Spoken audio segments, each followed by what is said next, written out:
Hoje o Jornal da Cidade recebe o vereador Divaldo Capuchinho para a gente falar do trabalho aí do mandato. Muito obrigada mais uma vez pela sua presença aqui conosco, Capuchinho. Eu que agradeço. Temos aqui um espaço muito importante para falarmos sobre as nossas demandas, nossos projetos, anteprojetos, para a população entender qual é o nosso efetivo serviço aqui na Câmara.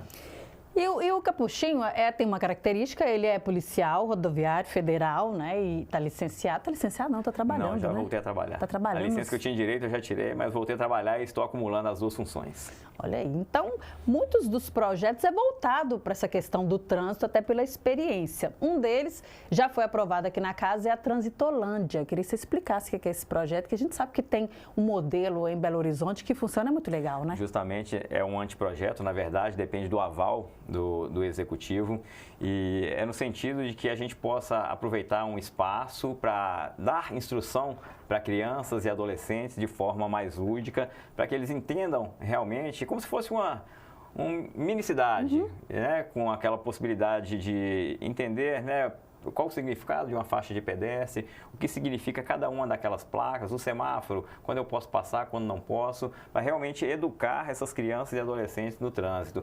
Eles são os nossos multiplicadores, né? Daqui a pouco eles estarão na fase adulta, doidos querendo tirar a sua carteira de habilitação e dirigir o veículo, pilotar a sua moto.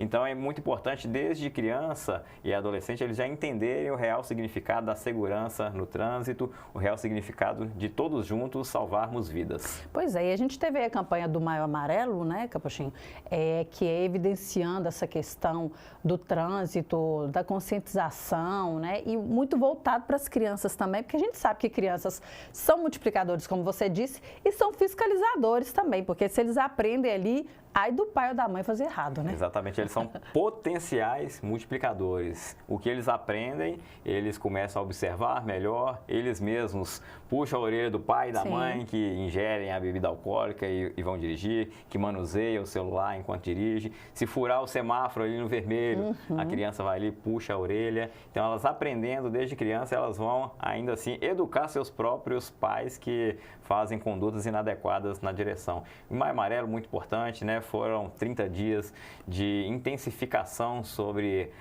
esse tema tão importante que é a segurança no trânsito. A Polícia Rodoviária Federal fez muitas palestras em empresas, palestras em escolas, para realmente conscientizar as pessoas sobre a importância desse tema. Que a gente sabe o tanto que mata, infelizmente, é o que mais mata, na verdade, no mundo, não só no Brasil, mas no mundo, é a questão, e normalmente é por problema do condutor, né? Não é por erro, não é a máquina, né? Muito pouco, assim, pelo que eu estou me lembrando, assim, de palestra do pessoal da Secretaria de Trânsito, é coisa de 5% apenas, a grande maioria é erro humano, né? Exatamente, vamos lá. No mundo hoje, são em torno de 1.350.000 mortes no trânsito e mais de 50 milhões de feridos todos os anos. No Brasil, a média hoje está de 34.000 mortes por ano no trânsito. A gente dividindo em dias, seriam 93 mortes por dia no trânsito no Brasil. E é por isso, por causa desses números alarmantes, que o sinistro de trânsito é considerado um problema público de saúde, infelizmente. E aí, quando você falou, né, sobre a conduta inadequada na direção, o ser humano imprudente na direção do veículo automotor é responsável por aproximadamente 90% dos sinistros de trânsito. Então, veja bem, se o condutor na direção do veículo automotor fosse prudente, nós evitaríamos 90% dos sinistros de trânsito. E os outros 10% aí é dividido entre fator veicular e fator da via, né? Fator veicular, que seria a manutenção do veículo, quem que é o responsável por fazer a manutenção? É por isso que aumenta aí a porcentagem do humano, né? O ser humano é o responsável. E o fator viário, quem que é o responsável por fazer a manutenção das vias? Poder público, tem um ser humano responsável. 100%. Quase todos os acidentes são evitáveis. Então, se tivéssemos essa consciência de um trânsito seguro, poderíamos evitar muito esse problema no Brasil e no mundo, né? Então, a gente sempre pautando esse tema, que é muito importante. Nos últimos anos, o Brasil gastou em torno de 220 bilhões com atendimento de sinistro de trânsito. Tanto que esse dinheiro poderia ser investido em outras áreas. E eu já vou te falar em que poderia ser utilizado. 220 bilhões daria para construir 730 hospitais com 255 leitos cada um, aumentar o investimento na educação em 50%. mas não, nós estamos gastando com atendimento de sinistro de trânsito. Houve um estudo nos Estados Unidos de que a cada dólar investido na prevenção de acidente, deixa-se de gastar $6 no atendimento. Então, é um belo investimento. Se no Brasil nós tivéssemos essa mentalidade, nós poderíamos estar gastando menos com prevenção e economizando muito em relação ao atendimento. E aumentando aí a saúde, a educação, exatamente, né? É o impacto em outras áreas também, né? A ocupação de leitos de hospital. Eu li uma reportagem de que em torno de 60% dos leitos de hospitais são ocupados por aqueles acidentados no trânsito. Está tudo envolvido nisso aí, ou seja, essa conscientização ela precisa acontecer diariamente, né? Não é aquela coisa, vou responder rapidamente ali aquela mensagem. Não tem jeito, está desviando o olhar, está desviando a atenção. O foco da dirigibilidade e foi por isso que a gente apresentou esse anteprojeto, que se aprovado pelo Executivo vai ser muito importante para a gente já trabalhar as crianças e adolescentes sobre a importância da segurança no trânsito. Muito bacana. Bom, dentro do trânsito também existe um outro projeto de lei, que é o da faixa azul, você já falou por aqui, mas agora ele foi aprovado, queria que você explicasse um pouquinho mais rapidamente. Isso, o nosso projeto foi aprovado nos 2 turnos e agora está passando por aquele trâmite burocrático, né, avaliação do Executivo para sancionar ou não. Obviamente, como é um projeto bom para a população, o Executivo deve sancionar. E como que funciona hoje, né?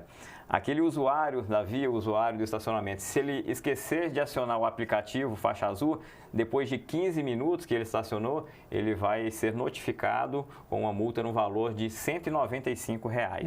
E o nosso projeto é no sentido de que aquele que se esqueceu de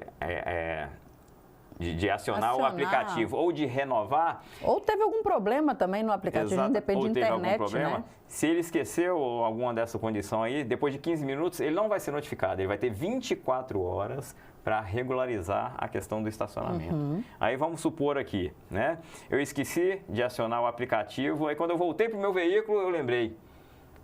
Então hoje você recebe a notificação de R$ 195, mas vamos supor aqui que nós teríamos um valor de tarifa pós-uso de R$ 30, né? Aí esqueci, em vez de pagar a multa de R$ 195, eu vou pagar essa tarifa pós-uso de R$ 30, eu não sei qual valor vai ser estipulado pelo Executivo, mas vamos supor que fosse.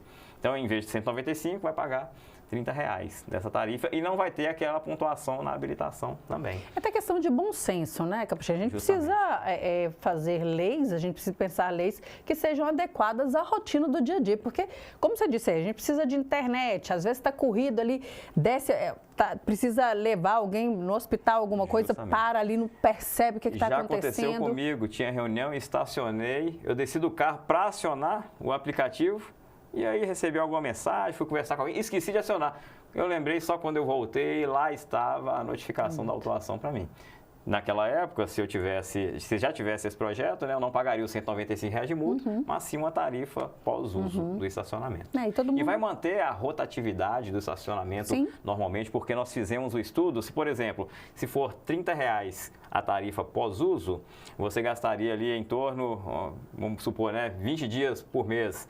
30 vezes R$ 600. E se você fosse pagar a multa, imagina quanto você não pagaria, né? Então, vai manter a rotatividade, né? Também da mesma forma, não vai prejudicar ninguém, aquela pessoa que quer usar o comércio, estacionar para suas atividades diárias.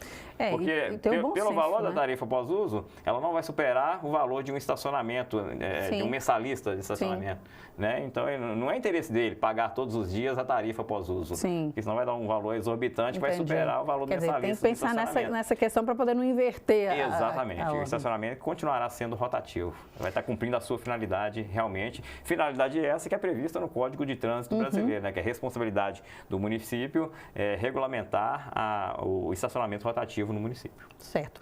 E agora a gente tem um projeto de lei sobre turismo escolar, aí já volta, não deixa de ser educação também, não deixa de ter a ver com trânsito também, mas qual que é a ideia desse projeto? Sempre tudo a ver com trânsito, tudo a ver com educação e tudo a ver com integração social, né? O propósito é a gente levar as crianças e adolescentes da rede pública municipal nos pontos turísticos da cidade.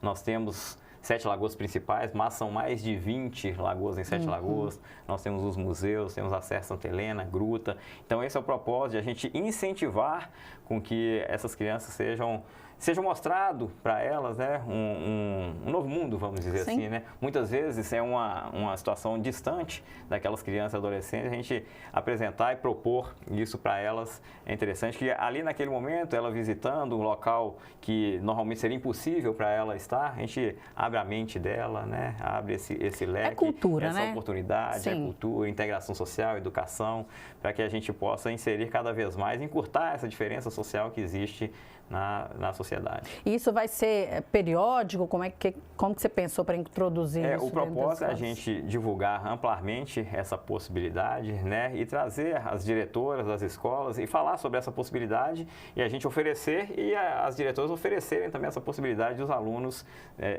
participarem dessa atividade.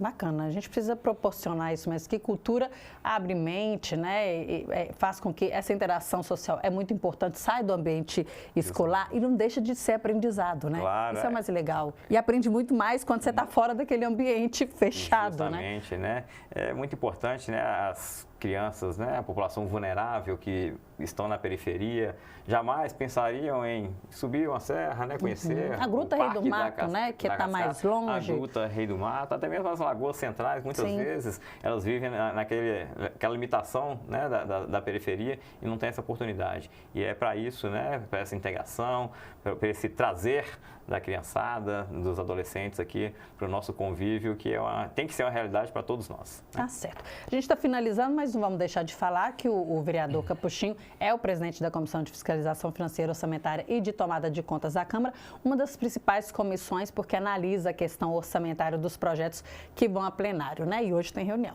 Hoje tem reunião, nós estamos pautando vários projetos importantes para a cidade. Semana passada nós tivemos 2 grandes projetos importantes que foram aprovados, são 2 consórcios, né, da CISREC e CISCentral, voltado um mais para a área de saúde, outro para outras vertentes, que o município teria a oportunidade de contratar um serviço mais vantajoso e mais barato, com abrangência maior. Então já foi aprovado pela comissão, agora vai passar pelo plenário da Câmara para realmente a gente certificar e colocar a nossa assinatura e trazer essa importante possibilidade para a nossa cidade.